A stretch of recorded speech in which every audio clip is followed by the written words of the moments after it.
नमस्कार मंडळी.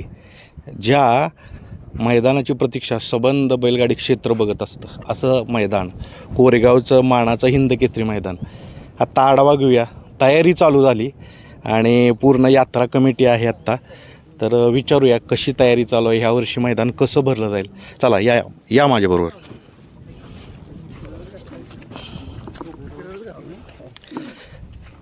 ज्यांनी यात्रा वर्षानुवर्ष बघत आलीत असे ज्येष्ठ सगळे सदस्य आहेत.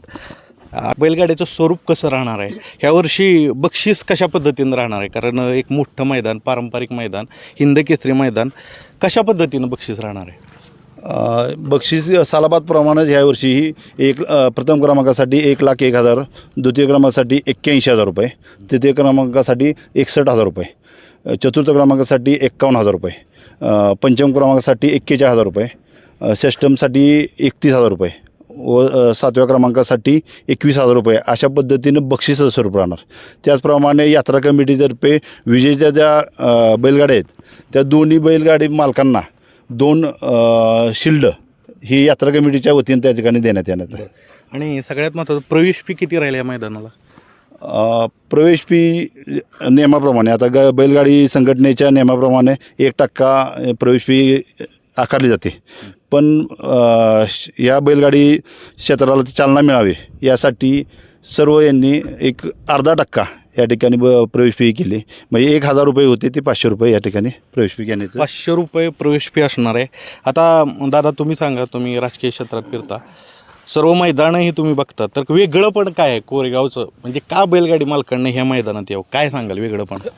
खरं तर कोरेगाव शहराच्या आणि कोरेगावच्या यात्रेनिमित्त होणारा बैलगाडा हा अख्ख्या महाराष्ट्रात वेगळं पण काय जपतो, तर इथं अत्यंत पारदर्शीपणानं की ही गावची यात्रा आहे आणि एक चांगला संदेश ह्या अख्ख्या महाराष्ट्रात जावा की इथं कुठल्याही प्रकारचा कुणाचंही पार्सलिटी होत नाही, म्हणून हे खरं तर वैशिष्ट्यपूर्ण. त्याच्यामुळंच इथल्या आमच्या यात्रा कमिटीचे सर्व प्रमुख सदस्य असतील किंवा यात्रा कमिटी सगळे भरवणारे असतात, पंच असतात, हे अतिशय पारदर्शी इथं पहिल्यापासून यात्रा भरवत असतात, बैलगाड्याच्या स्पर्धा भरवत असतात. हेच खरं तर सगळ्यात चांगलं आमच्या इथलं वैशिष्ट्य म्हणायला काही हरकत नाही. यावर्षी बऱ्याच बैलगाडी चालक मालक जे आहेत त्यांचे आम्हाला फोन येतात की कोरेगावचं तुमचं मैदान हे प्रचंड मोठं आणि नावाजलेलं मैदान आहे.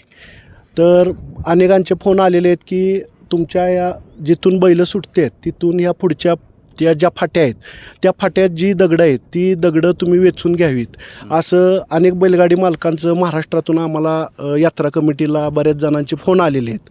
तर त्या सर्व बैलगाडी मालकांना माझं म्हणजे यात्रा कमिटीतर्फे मी सांगू शकतो की ही जी समोर सगळी जी दगडं दिसते आहेत ती दगडं वेचून ज्याप्रमाणे आमच्या मैदानाचा नामोल्लेख केला जातो महाराष्ट्रात, त्या हिंदकेसरी मैदानाला साजेल असं मैदान येत्या 2 तारखेला आयोजन, नियोजन आणि संयोजन किती भव्य असतं. आणि खरोखर हिंदकेसरी मैदान कोरेगावला का म्हणलं जातं याची चुणूक तुम्हाला 2 तारखेला 2 मेला तुम्हाला या ठिकाणी बघायला मिळेल. मला तुमच्या माध्यमातून महाराष्ट्रातील सर्व बैलगाडी चालक मालक जे आहेत त्यांना इतकंच सांगायचं आहे की आपण सर्वांनी या ठिकाणी येऊन आमच्या मैदानाची शोभा वाढवावी. बरं, आता महत्त्वाचे लॉट्स कसे आहेत, म्हणजे त्या दिवशी असणार का 8 दिवस, कसं लॉट्स कसे पाडणार आहे तुम्ही. आता आपण काय करणार आहे, आपलं पहिलं पारंपरिक काय असायचं, आपण सकाळी इथे मैदानामध्ये लॉट टाकत होतो.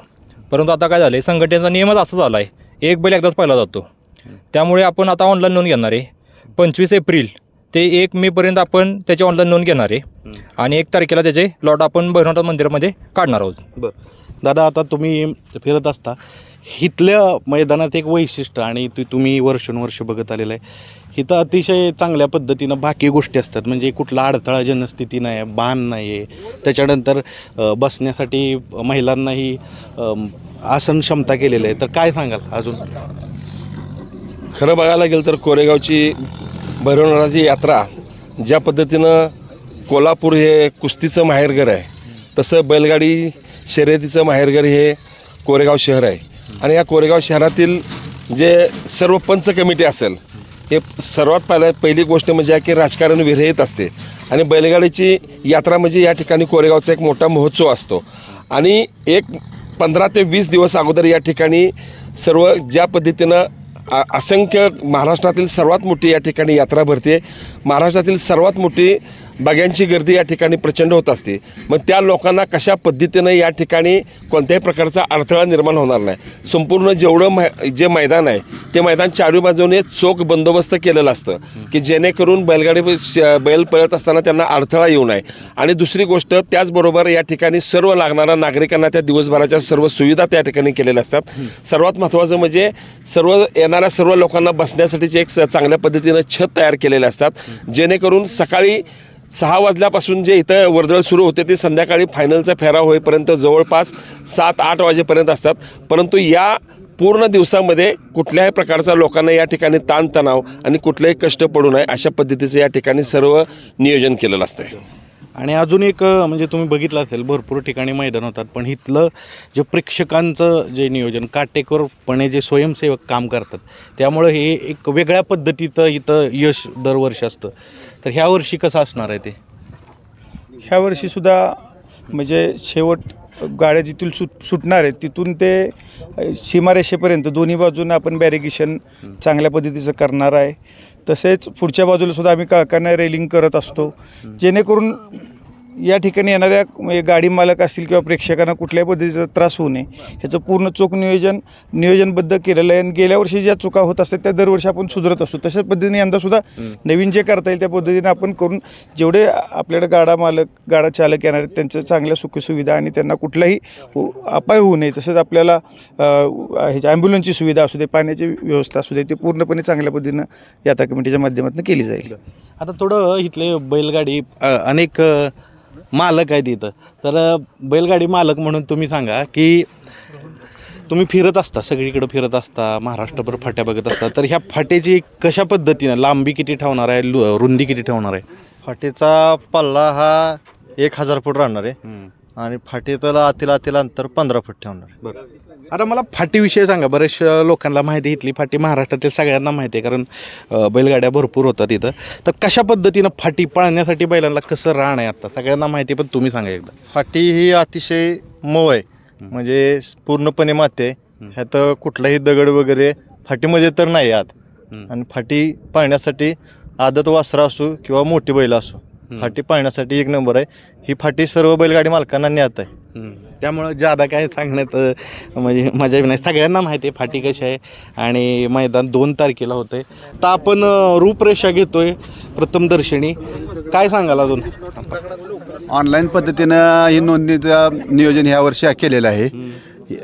या संदर्भातल्या नियम अटी ज्या असतील ते आम्ही एक 5-7-8 दिवसात जाहीर कुठल्या पद्धतीनं नोंदणी करायची आहे किंवा त्या नोंदणी संदर्भातील नंबर वगैरे जे आहेत ते आम्ही त्या दिवशी त्या संदर्भातल्या नियम अटी आणि ते नंबर हे जाहीर करू किंवा सांगू सगळ्या बैलगाडी स्पर्धकांना.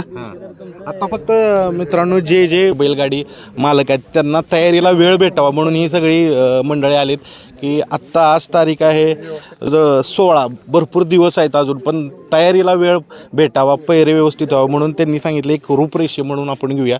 अधिक माहिती आपण घेऊयात. आता कुठलीही मोठी यात्रा म्हटली की तिथं नगरपालिकेची भूमिका महत्त्वाची असते.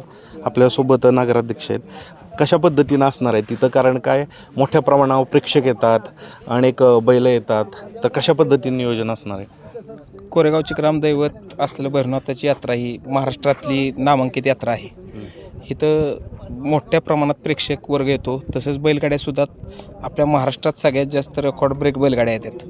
तरी आम्ही नगरपंचायतीच्या वतीनं व यात्रा कमिटी यांच्या सहयोगानं दोघांच्या मध्यस्थीनं सर्व जनावरांची, बैल असतील, बळीराजाची सगळी बैल ही असतील, त्यांची पिण्याची सुंदर स्वच्छ पाण्याची सोय आम्ही त्यांच्यासाठी करणार आहे. तसंच शासकीय रुग्णालयात जनावरांच्या शासकीय रुग्णालयात कळवून व्हेंटिलेटरी डॉक्टरसुद्धा तिथे उपलब्ध करण्याची व्यवस्था करणार आहे. तसेच ॲम्ब्युलन्स जरी कुठल्या प्रेक्षकाला बैलगाडी चालकाला काय दुखापत झाली न जाणं होत झाली तर ॲम्ब्युलन्सची सोयसुद्धा नगरपंचायतीच्या वतीनं इथं आम्ही करणार आहोत. यात्रा कमिटीचे अध्यक्ष असतील, उपाध्यक्ष असतील, सचिव असतील यांच्या मार्गदर्शनाखाली नगरपंचायतीच्या माध्यमातून जी काय अड्ड्यासाठी किंवा यात्रेसाठी लागणारी सर्व सुखसोयी सुविधा नगरपंचायतीमार्फत तिथं पुरवल्या जाणार आहेत. नवीन प्रेक्षक असतात, अगदी महाराष्ट्रातून नाही परत राज्यातूनही इथं येतात, तर ही फाटी नक्की कुठं आहे, लोकेशन सांगायचं. ही फाटी आहे ती कोरेगावपासून दक्षिणेच्या बाजूला 1 ते 1.5 किलोमीटरवरती कोरेगाव रहमतपूर रोडवरती MIDCच्या समोर ही फाटी आहे.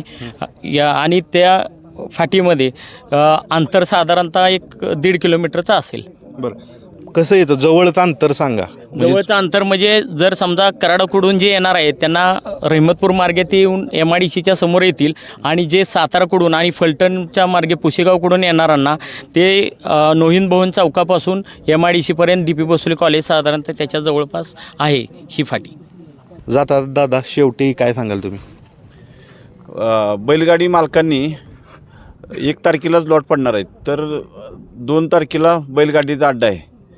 सकाळी 7 वाजता लवकर येऊन अड्ड्यावर आपली बैलं घेऊन उपस्थित राहावं आणि जास्तीत जास्त बैलगाडी शौकीनांनी महाराष्ट्रातल्या उपस्थित राहावं. रूपरेषा पाहिली, मैदान होते 2 तारखेला, तर तयारीला लागा. मैदान 2 तारखेला होतं आहे आणि 2 तारखेला आपल्याला संध्याकाळीच्या टायमिंगला सापडेल की कोण होतं आहे कोरेगावचं हिंद केसरी.